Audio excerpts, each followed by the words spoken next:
Saya janda anak 2. Sekarang ini berat nanggung beban hidup. Bolehkah wanita seperti saya menawarkan diri untuk dipoligami?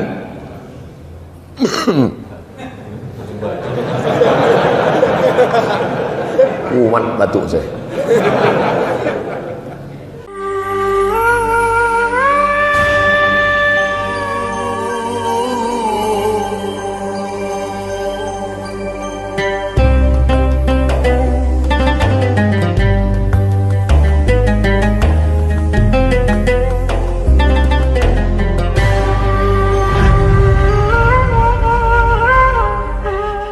Saya pernah puasa meskipun masih minum saat azan subuh. Namun saat itu waktu di jam handphone saya subuh masih kurang 1 menit. Azannya kecepatan 1 menit. Apakah puasa saya tetap sah? Jam 4:08 sudah ditetapkan oleh Badan Hisab dan Ruqyah. Di Kementerian Agama ada satu namanya BHR, Badan Hisab dan Ruqyah, yang menetapkan 1 Ramadan, 1 Syawal, dan yang menetapkan waktu sholat. Kalau sudah jam 4:08, maka yang jam 4:08 dia minum, puasanya batal. Tapi ada dalam hadis itu Pak Ustaz, apa kata Nabi? Siapa yang makan lalu kemudian mendengar azan, maka selesaikan makanannya. Makan dia, falyamdi, selesaikan makanannya. Itu dibaca syarah penjelasannya. Zaman Nabi, mereka azannya sebelum masuk waktu. Jadi kalau masuk waktunya jam 4:08, dia azan jam 4:06. Maka ketika dia azan, Allahu Akbar, Allahu Akbar, belum masuk waktu.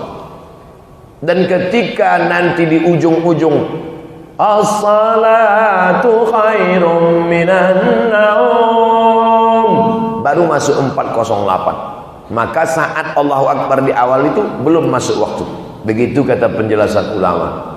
Tapi rata-rata muazin kita azan itu tepat masuk waktu. Ini kasusnya beda. Kata beliau, waktu itu di handphone saya belum masuk, sedangkan yang masjid sudah azan. Kalau begitu gimana caranya? Kita seragamkanlah handphone kita dan jam kita mengikut jam itu sekarang. Termasuk jam saya sendiri. Ternyata sekarang jam 5:59. Jam saya sudah jam 6:01. Waktu sholat berbeda tapi jam insya Allah sama. Berarti jam 6. Saya tidak mau hanya berceramah saja. Jam saya pun juga. Jam Bapak berarti sudah betul semua. Jam 5:59. Supaya jangan sampai nanti saya makan waktu azan. 5:59. Jam handphone pun gitu juga. Yang lebih parah lagi, dia sebetulnya pura-pura aja. Kenapa kau makan? Kusangka tadi sudah masuk. Padahal dipakainya azan waktu Tokyo. Bagaimana pandangan hukum Islam tentang suntik stem cell dengan menggunakan plasenta bayi? Mohon berikan beberapa hadisnya Pak Ustaz. Organ tubuh manusia haram, dan kita tidak boleh berobat dengan sesuatu yang haram. Plasenta bayi, pokoknya anggota tubuh manusia ini kalau diolah sekali lagi maka dia menjadi haram. Badan tubuh anggota fisik manusia ini maka dia harus dikubur, termasuk rambut. Rambut saudara kita yang tukang-tukang pangkas, rambut yang dijual. Nanti rambut dijual dijadikan sofa. Hanya sekarang begitu sobek anak-anak main pisau, keluar rambut mak lampir. Rambut tak boleh. Haram hukumnya menyambung rambut. Begitu juga dengan orang mati, lalu kemudian organ tubuhnya. Banyak kalau keluarga meninggal dunia dibiarkan di rumah sakit, organ tubuh diolah, na'udzubillah. Jasad manusia ini mulia, tidak boleh diotak-atik, harus digali, dimakamkan. Tapi kalau yang dari makhluk lain dipakai sama seperti hukum kulit. Kalau dia disama, maka dia hukum menjadi boleh. Maka hukum organ tubuh manusia tidak dipakai dalam Islam. Karena manusia ini dihormati, dimuliakan. Bagaimana pandangan Islam tentang perdagangan mata uang asing falas yang mengharapkan keuntungan? Syaratnya yadan biyadin, langsung cash, tunai, boleh. Tapi kalau tidak tunai, ada jangka waktu, haram. Contoh, dari Indonesia bawa uang rupiah, sampai di Saudi Arabia tak laku rupiah, membeli rial, maka langsung beli. Saya beli rial, saya beli dengan rupiah, yadan biyadin, cash langsung, sah. Beli dolar langsung sah. Seandainya haram valuta asing, tidak akan mungkin ada sarafah, money exchange di samping Masjidil Haram, Masjid Nabawi. Saudi Arabia ketat dalam masalah riba. Maka syarat membeli mata uang, kalau cash boleh, tapi kalau diangsur kredit, uang dengan uang, kalau kredit riba. Nauzubillah.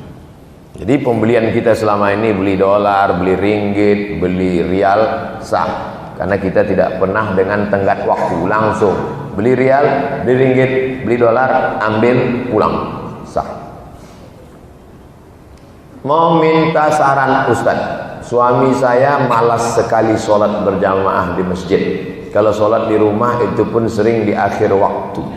Kenapa mau nikah sama dia? Anak-anak gadis yang belum menikah, syarat yang pertama dilihat adalah sholatnya.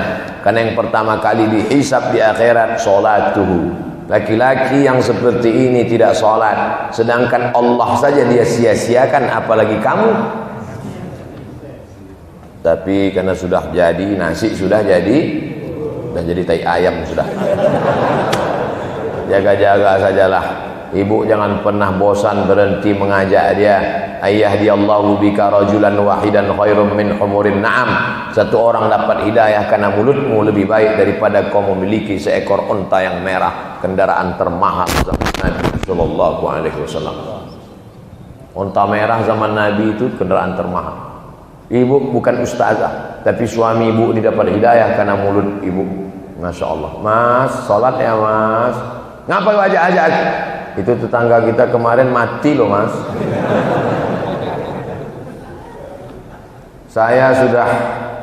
Ibu saya sudah meninggal.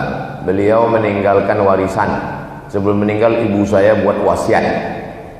Apakah warisan dibagi sesuai hukum waris atau dibagi sesuai dengan wasiat? Harta warisan dibagi setelah dikeluarkan wasiat. Min ba'di wasiyatin yusi biha audain.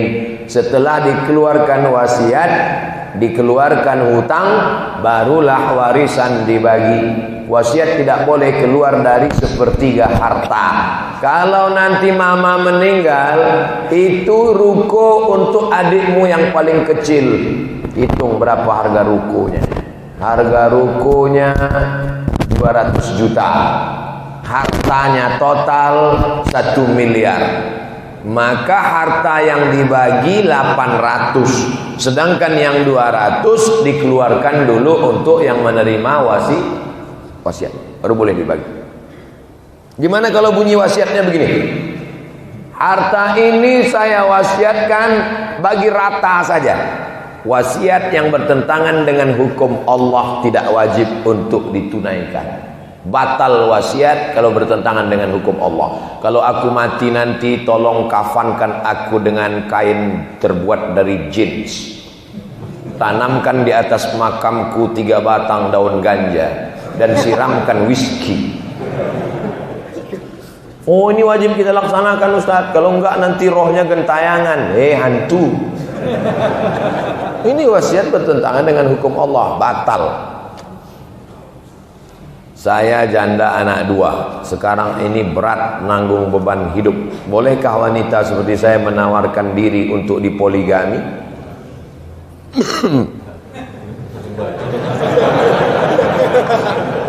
Kumat batuk saya. Apakah saya zalim pada istri sahnya, istri dia yang pertama? Zalim itu kalau keluar dari hukum Allah, itu baru zalim. Batasan zalim tidak zalim itu, mana dia baru zalim? Kalau keluar dari hukum Allah. Sekarang saya tanya bapak-bapak, apakah poligami itu keluar dari hukum Allah? Berani bapak jawabkan karena nggak ada perempuan. Bapak tak tahu bahwa kamera ini terang di bawah. Itu hukum kaedahnya. Kalau keluar dari hukum Allah baru zalim. Ini banyak sekarang.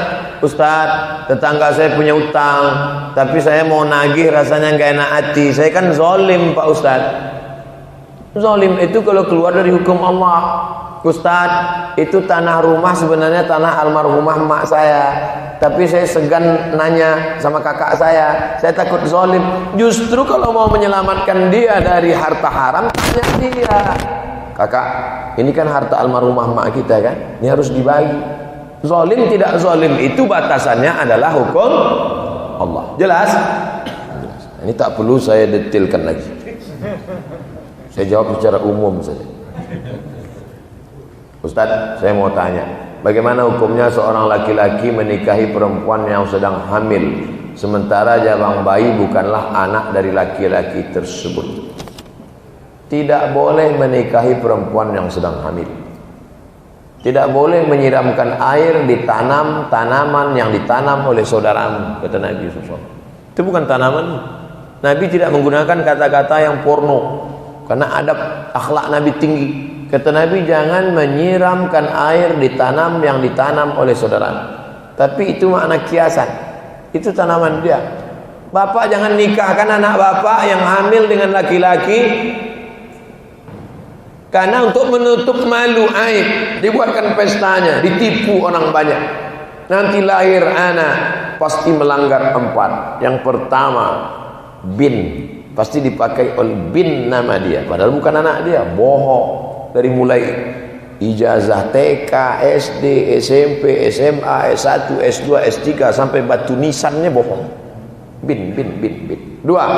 Mati si bapak, tidak dapat warisan. Mati si anak, tak dapat warisan karena tak ada hubungan nasab. 3. Lahir anak pertama laki-laki.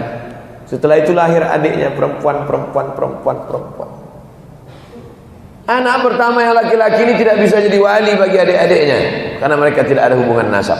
Tapi kan tidak mungkin menceritakan ini ke adik-adiknya, aib. Maka sebenarnya ini hanya menimbulkan masalah-masalah baru. 4. Lahir anak, kebetulan perempuan anak itu. Lahir anak perempuan. Ini tidak bisa jadi wali nikahnya. Walinya mesti wali hakim. Sedangkan dia sendiri pun yang menghamili, bukan laki-laki lain. Dia yang menghamili perempuan itu. Hamil perempuan itu 3 bulan, dinikahi. Tidak boleh dia mewalikan anak itu nanti. Hai laki-laki yang pernah menghamili perempuan, lalu kemudian istrimu itu hamil, kau nikahi dia 3 bulan, 4 bulan, 5 bulan, atau 9 bulan 9 hari. Akad hari ini, lahir besok. Maka lahir dia itu bukan anak. Tapi ini anak saya Pak Ustaz. Tes DNA-nya dia positif, DNA tak laki. Tes darah tak laki. Ini anak saya, bukan anak. Apa salah saya? Kau mencoblos sebelum hari H. Haram. Setelah 40 hari melahirkan, mengulang ijab kepada seorang penghulu dan kuah, seorang ustadz sebagai wali perempuan. Jadi waktu akad hanya 4 orang, pria, wanita, penghulu, wali. Mempermain-mainkan hukum Allah Subhanahu wa taala. Hamil, nikah, lahir anak, ijab lagi. Kalau ijab kabul kedua kali, berarti ijab kabul yang pertama mansukh, batal. Lalu selama serumah itu apa hukumnya?